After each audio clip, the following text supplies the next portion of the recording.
What's going on, guys? Welcome back to the Control Room. I'm your host, Esrael Johannes. Now, this is the long-awaited episode of the Basketball Hall of Famer herself, Nancy Lieberman, the Olympic silver medalist. Perfect time to have someone of her caliber coming in and talking about basketball. Now, keep in mind, this episode was recorded on the 21st of May. The discussions that we get into are still very current, but the players that we talk about, some of them are no longer with their teams, such as Paul George. He's moved on from the LA Clippers to the Philadelphia 76ers. Josh Giddey is no longer with the Oklahoma City Thunder, the team that she covers primarily. He has now been traded to the Chicago Bulls in exchange for Alex Caruso. So although that we talk about those guys, everything we talk about is still relevant. They're just not with their teams. So please keep that in mind. Also, at that time, Bill Walton and Jerry West were still alive, and I know that she has connections with a lot of NBA royalty. It wasn't at the top of my mind to ask her about them because they had not passed yet. So that is why I did not bring that up in the interview. Then, talking about the Olympics and the Big Three, she mentions her experiences there, but because it's May, we're a little more focused on what happened in the playoffs and less so about what was going to happen in the Olympics, which at the time was going to be 3 months away from the interview, or maybe 2 months away from the interview. But we did talk about the state of women's basketball and where she thinks it can go. And so I think it's still a fascinating conversation that will stand the test of time. And so without further ado, here it is. Probably the highest profile guest I'm ever going to have. The Basketball Hall of Famer herself, Nancy Lieberman. Let's get into it.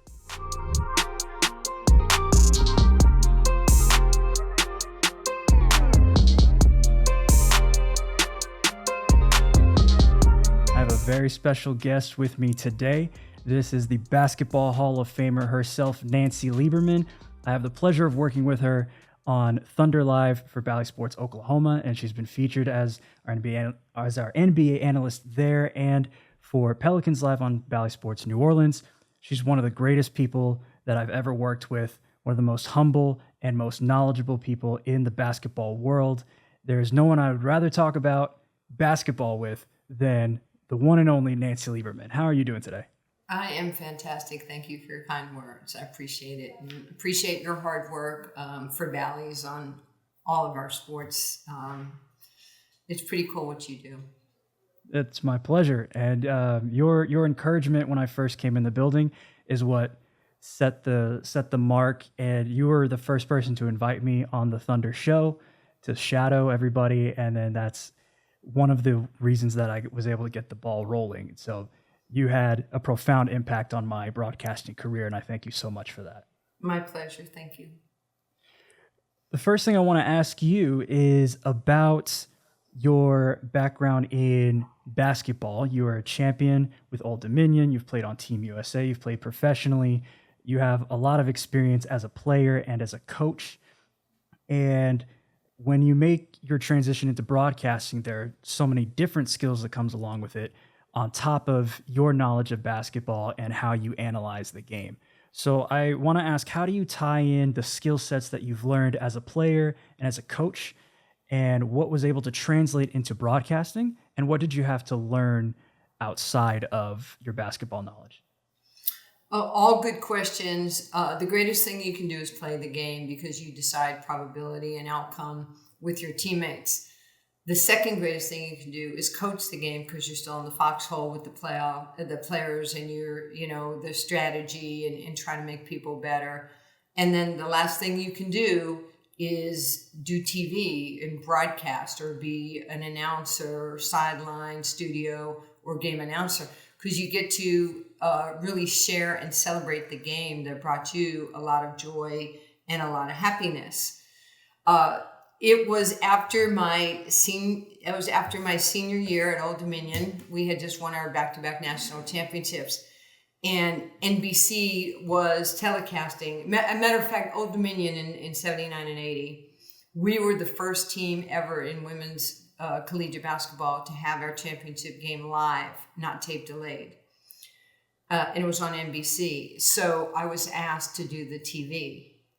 And it was really kind of interesting because I used to talk like this, like how you doing, and the ball at the end of the quarter. And I was so New York in how I spoke that ESPN then hired me and immediately sent me to elocution school. And I had to go through this, a couple times a month for like 8 months. And I had to learn how to be eloquent in how I speak and enunciate the things that I was saying. And it was diametrically opposite of like where I came from in Brooklyn and Queens. But it helped me, and it was really good. And I was very fortunate that they said, look, you have a lot of information. People just can't, connect with it or understand it. So broadcasting then got in my blood early, in 1980, 81, 82, 83, and beyond. Way before I thought I was ever going to coach. But I always loved breaking things down and telling, not just saying the ball goes to the corner, back. Everybody can see that. But it's my job as an analyst to tell you what's happening on the ball, what's happening off the ball, why this happened. I was just breaking down some film. I'm going to do a little coach's corner during the playoffs with the Mavericks and also for the Wings.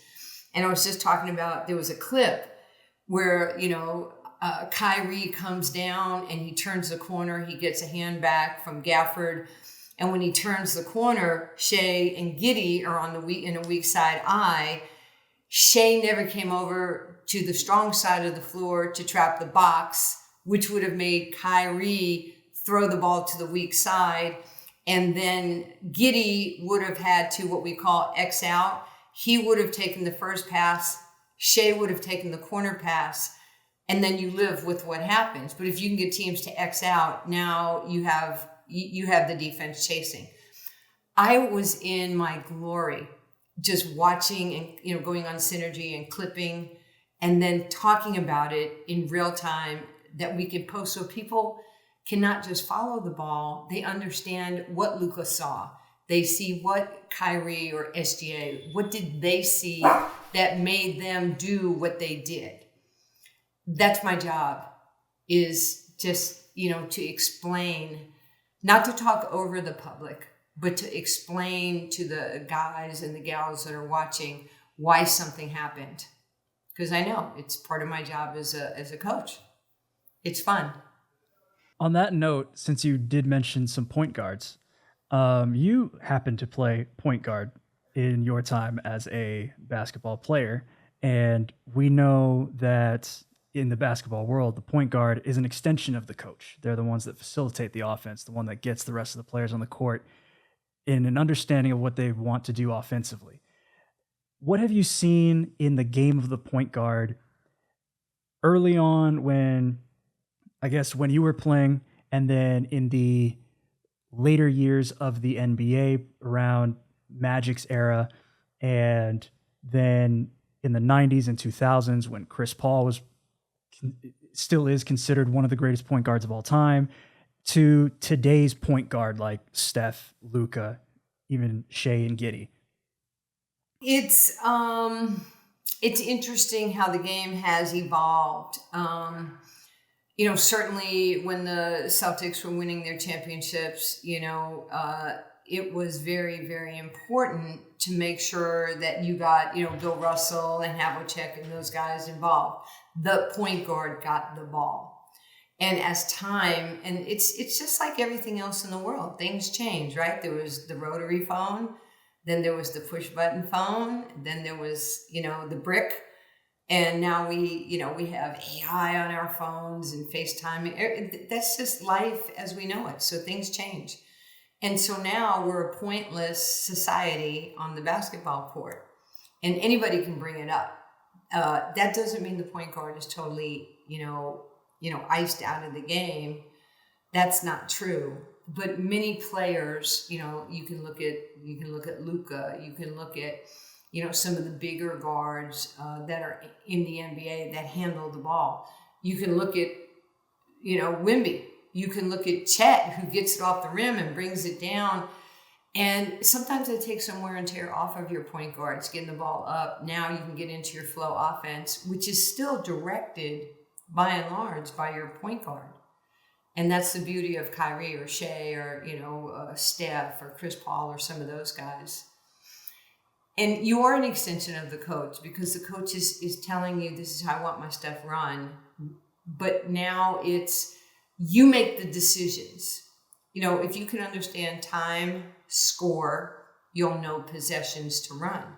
And, of course, if the other team's in foul trouble, you want to keep attacking them, because now you get to the foul line, you get some free points. So there's strategy and everything.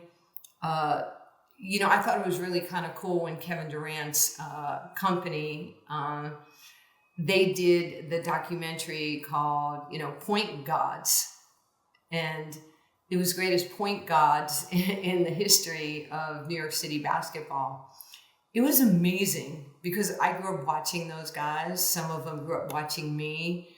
But it was such a elusive and small club of the greatest point guards who ever played in the history of New York City basketball, from street ball to NBA to collegiate. It was really super cool. And to be a part of that, it just let you know how valued, it's like that quarterback position. It's so valued because everybody looks to you for that information. And you're right, you are the coach on the floor. And players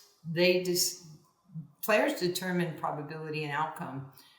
Coaches prepare you for the game, and then the greatest thing in the world is you get to perform. And how you perform will determine whether you win or lose. When you were an assistant coach with the Sacramento Kings, what was your relationship like with the point guards that came through there? And how did you prepare your players with that entire coaching staff, how to take on an opponent each and every night? How did you fulfill your role in that position? Well, every assistant coach does have a role on that team. You could be offense, you could be defense, you could be both, you could be player development. There's so many, it's a family, and you play a lot of different roles. Just because you're a point guard doesn't mean Rondo and Darren Collison and Seth Curry have to listen to me, but it's relationships. And if it can be relational and not, transactional, they know they're there. They know they're getting paid by the Kings. But it's amazing, the relationships. Like Rondo could call me at 1 or 2 in the morning and say, "Coach, are you up?" And I'm like, "Oh, yeah, I was waiting for you to call." And he'd be like, "Can you look? It's the fourth quarter. There's 8:10 on the clock. Bellinelli comes off a wide pin down, and comes right towards the nail in the floor at the foul line. Kicks his leg out, shoots it, it goes in." And he goes, "What do you see?" So I can't think the way I think. I had to think, Rondo called me for a reason. And I was looking, I'm like, what does this man want? And then it was in front of me. Bellinelli hits the shot, and DeMarcus Cousins and, Willie Cauley-Stein and all these guys are jumping up and going bananas. Omri Caspi, Rudy Gay on the bench, whipping the towels around. And I went, "We're a team." He goes, "Yeah, look at the excitement. Look at everybody pulling for each other." And he wanted to see if we really were a team. Were we individual, or were we together? And that video showed that we were together, that we were all pulling for each other's success. So, you really have to just understand your players. Everybody, Ben McLemore was completely different than Willie Cauley-Stein. Willie was, different than Eric Moreland. Rudy was different than Rondo. And everybody needs something. And I just, I would make sure that when they were stretching, I would just walk by DeMarcus and say, "Are you okay? How you doing? How are the kids? How's your girl? Everything cool?" I just let them know you care. You're not trying to get in their business, but you're just, if I know that you care about me, I'm going to work harder for you. And I thought it was important not just as a woman. I just thought it was important to let them know that we care about them as human beings. And I want to know how their grandma's doing, or how auntie is, or when's the last time, the kids came on a road trip or something like that. Yeah, I think that's important for teams and coaches, and it could be guys doing that. It doesn't have to just be restricted to women caring. Guys care too. I've coached with some of the greatest coaches in the history of the NBA, head coaches and assistant coaches, and everybody's different. Their personality, their empathy, maybe they're tough on people. You kind of morph into, look, when I started coaching in 1998, I had played for Pat Riley, the late Dean Memminger of the Knicks, Pat Summitt, Tara Vanderveer, Bobby Knight, all these coaches that were my resources. But then I had to figure out, who am I? What is my style? What are we going to do in my system? And I could see where I took a little of, some other coaches and said, I really like that, or I played for this person, I liked what they did. And it's really important, as a coach, to kind of figure out who you are and what kind of coach you are. Are you a grinder? Are you a defense? Do you play percentages? Are you risk reward? What are you doing with player development? How do you view long-term sustainability and success? What are your interpersonal skills with the players? Are you standoffish? Are you, hey man, I just love you guys? So you have to figure out who you are. And I think by and large, love is love, be firm but fair. And, on your worst day, be better than people on their best day. And you don't always have to agree, but you can agree, you can disagree, but when you walk on that court, you're aligned. And that's called culture. And, that's what I've tried to do with all my teams, from the Texas Legends in the NBA G League to the Detroit Shock, which is now the Dallas Wings in the W, coaching in the NWBA, which was an off-season league that had Tina Thompson and Cheryl Swoops and, some of the really fantastic players, Catchings, back in 2004 or 2005, to, certainly the Sacramento Kings, and then in the Big Three, where I'm going into my 6th year in that league with Team Power, and being able to win a championship in 2018. Winning is hard, and you have to be able to find the right buttons for the right players to get them to places they didn't think they could go. And we do this together every day. That sense of camaraderie is what I see from the Thunder crew that I've gotten to witness over the first 2 seasons that I was with Bally Sports, and how you and John Radigan in front of the camera, and then behind the scenes, John Jagu, the Thunder Live producer, Darius Nicholson, the graphics AP. At the time, Merrill Posey was the EVS operator for Thunder Live. You guys were a cohesive unit and worked season after season after season and saw a lot of growth from the team. You went through the hard times with the team. And then this past season, we saw success that was unanticipated by much of the country, but those of us that knew the Thunder really well, we saw this coming. And so for you, what does it mean to have those people behind the scenes, in front of the camera, everyone that's a part of that Thunder unit, going through that stretch with you and seeing this team blossom into what it is right now? Well, you've seen, first of all, Rads and I, John Radigan and I, and he's got more Emmys he could fill up, a locker room with over the course of his career. But to work with Rads he's a pro's pro. And after all these years of working together, matter of fact, we did the Mavs parade in 2011. We hosted the parade together, and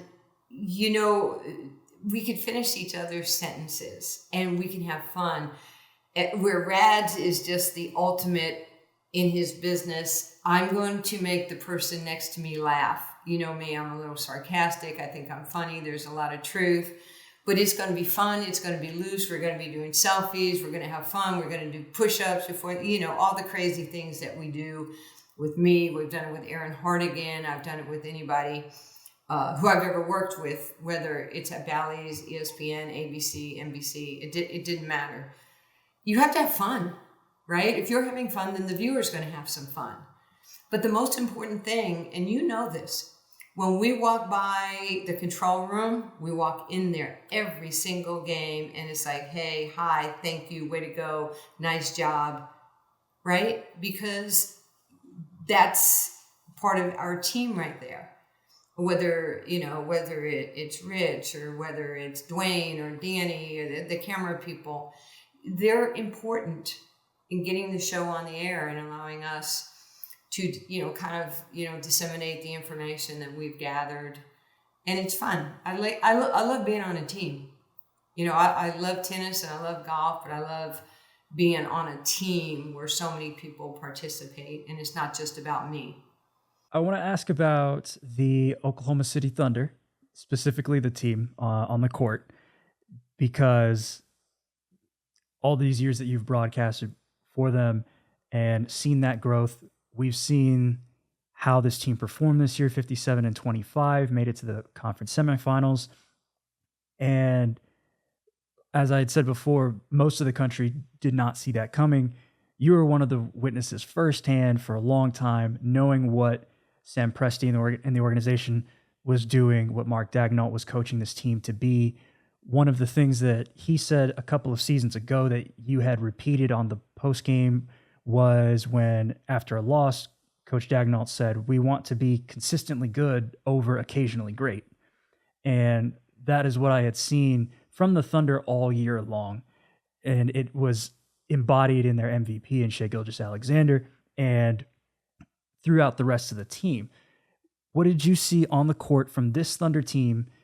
And I guess how proud of you are the team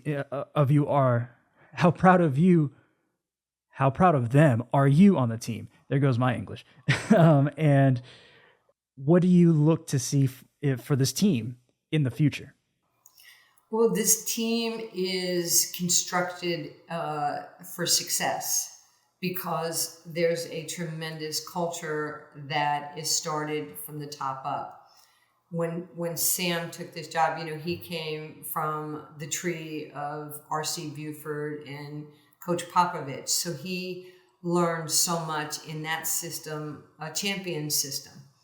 And, since this team has had, two different runs now, right? With Durant and Westbrook and Harden and Serge Ibaka and Nick Collison, that group who went to the NBA Finals. And then, people evolve, they move on, they do their thing. But in short time, what Sam Presti has been able to do, and it's been meticulous in acquiring draft picks and, to be able to get SGA, which really is the cornerstone of this revival, if you will. You have to read the tea leaves sometimes, and Kawhi Leonard wanted to win now. SGA was a rookie, and he was like, I want Paul, and Paul was playing for the Thunder. So I'm sure, as a coach, I'm sure Doc Rivers kind of was like, no, let's just stay with the young guy. But it's okay. People are at different points in their career and what they want. So then that trade happens, and I think from my eyes, that was pivotal. That trade, the picks that came with it. And then just seeing the elevation of SGA. Now, what I thought also was very important was he had a year with Chris Paul. So to be able to learn from Chris Paul, a future Hall of Famer, one of the smartest IQ guys who has ever played this game in history, I mean, how can you lose with that unless you totally are not interested in what this man has done? But he was very interested. Because Shai is very inquisitive. Shai reminds me a lot, by the way, of Kobe Bryant. Kobe was, it wasn't the DeSakis guy who was the most curious guy in the world. It was Kobe Bryant. and Kobe Bryant and Shea, to me, seems like he's very curious. He's, he is a baller. He's a runner for MVP, but he's interested in so many things. He's high IQ, so intelligent, deeply cares about his teammates. And when your best player is echoing what Coach Dagnall is sharing in the locker room, and he's, pushing in a great way how important the culture is. And the culture starts with the blue also, because that's where Coach D came from. He came from the blue. He worked with Billy Donovan. He worked at Florida with Billy Donovan. He worked with Jim Calhoun, a Hall of Famer. So all these people, have pedigrees, and now they're in one organization. And, the city of Oklahoma City, I'm sure, and beyond, is so grateful.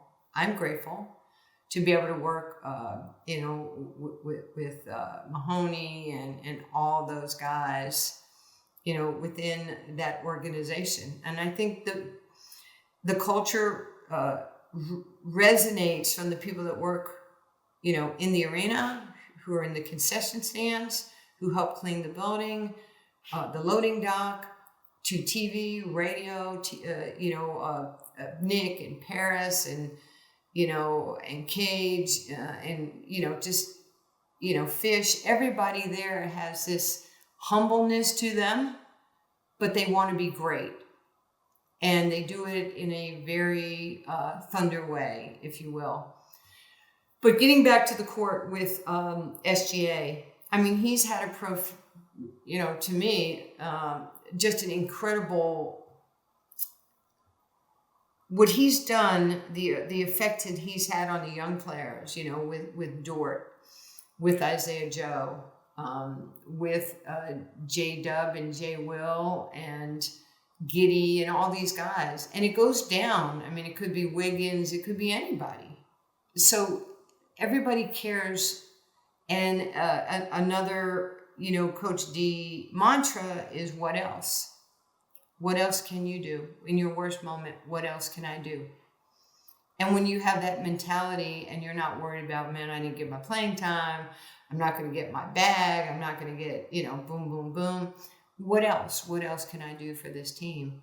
And they do it because there's a proven recipe to how to be better individually and to be better collectively, and to do it, you don't want to be Nelly Vanilli, you don't want to be one-hit wonders. You want to have that sustainability over time. And, you look at the Yankees, like them or don't like them, they're my team. They have 27 World Series rings. Look at the Cowboys, 5. Look at, what the Pittsburgh Steelers and the Patriots have done, and the, Edmonton Oilers and all these different groups, the Celtics, the Lakers, who have, to win, multiple championships for your organization is incredible, because winning is hard. And so you do it slowly, you do it the right way. I know sometimes we get kind of antsy, like, well, let's go trade and let's go get this one and that one. Sam's doing it his way, okay? Doesn't matter what the outside, talk and people chirping. He's doing it his way, but he's doing it in such a fascinating way. Man, I want to sit next to him. I'd like to be around him, like for a month, just to see exactly his thought processes and what he does. I want to learn from him, because what he's doing, other people on other teams are watching and they're trying to apply. I want to ask you about the state of the women's game, because we've seen an influx in eyeballs and viewership with the grandiose effect of Caitlin Clark and so many other rookies in the WNBA, but people are now starting to learn more about the legends that have come before them. And this is a crucial point in time for the WNBA, and it seems like it's going to continue to grow faster than it ever has in its history. Where do you see the women's game going from here? How big do you think it can go?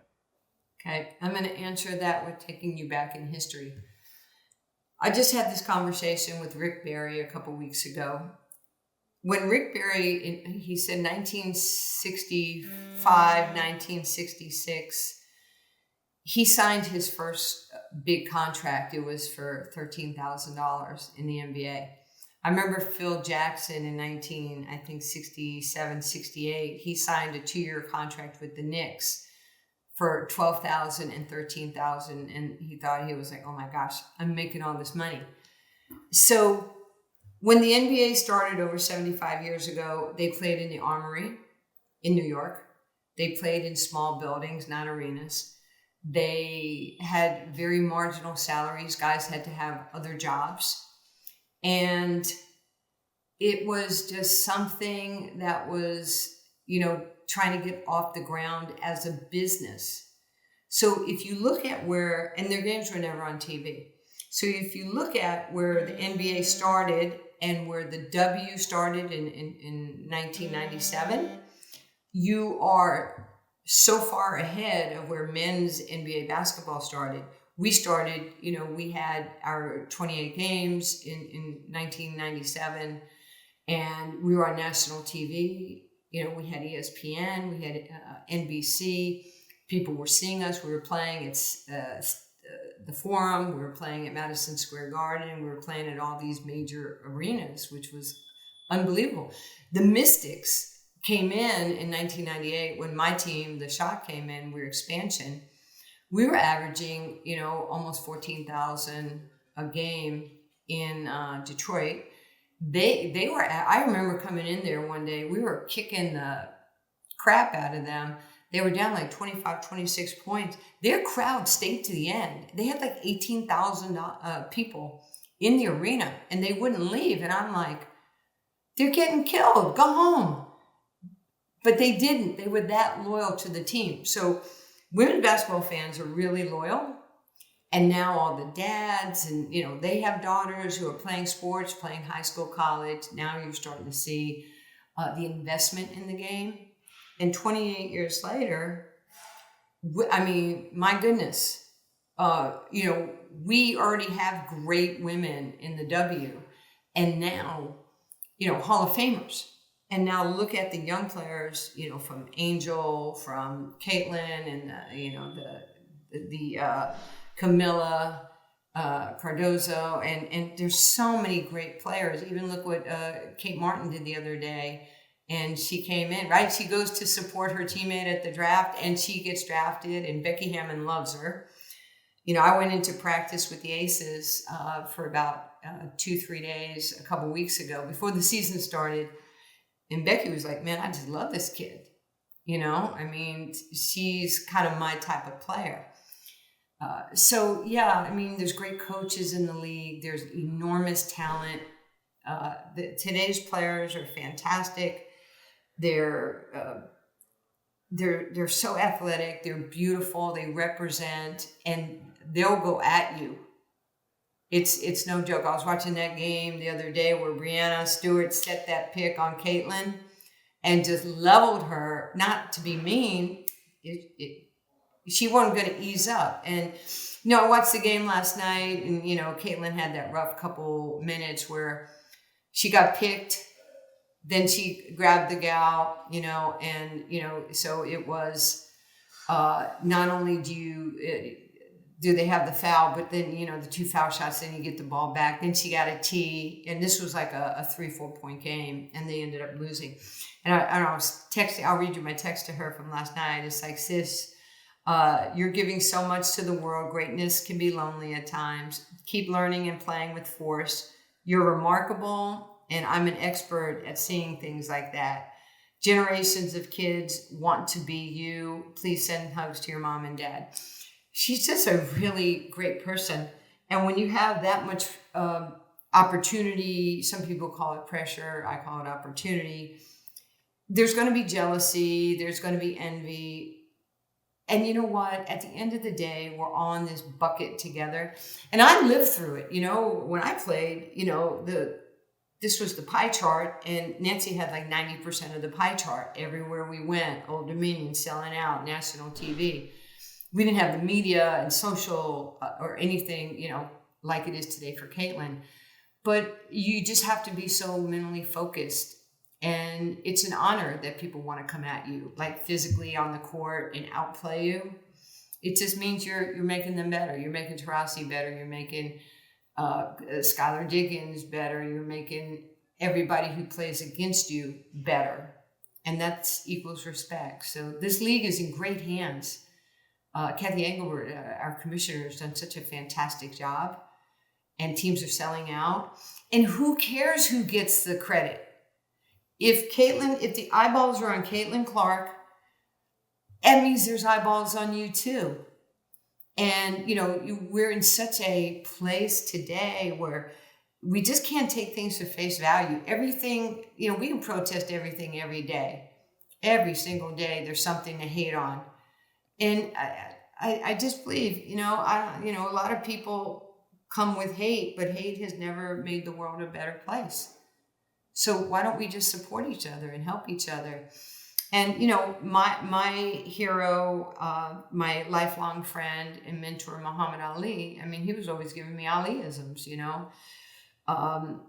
respect everybody, fear nobody. I'm not afraid to coach against men. I'm not afraid to play in the Olympics in high school.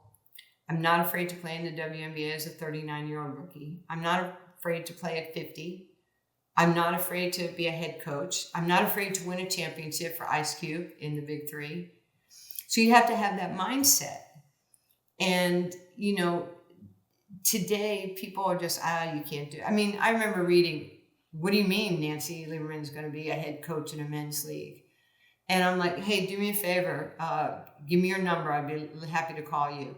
Never heard from the guy again. Stop. Stop demeaning people. We should be celebrating people, not tolerating people. Then we have a better world.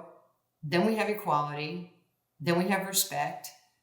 And it doesn't matter if you're white, black, blue, brown, Muslim, Latino, Jewish, Christian. It doesn't matter. Just give the best of who you are in sports, in life, in love, in work. And I believe if you're healthy and everybody should try to work if you're able and healthy. Why wouldn't you want to work? Why would you want to let the government tell you what to do when we can show people what we can do? And if you're great, you're great. And if you excel, you excel. We're not sheep. Sheep, they run like this. Nobody's gets out of. No, I don't want to be sheep. I want to be the goat. I want to be great. And so you have to not be afraid to try in anything in life. Don't be afraid. Give it your best shot.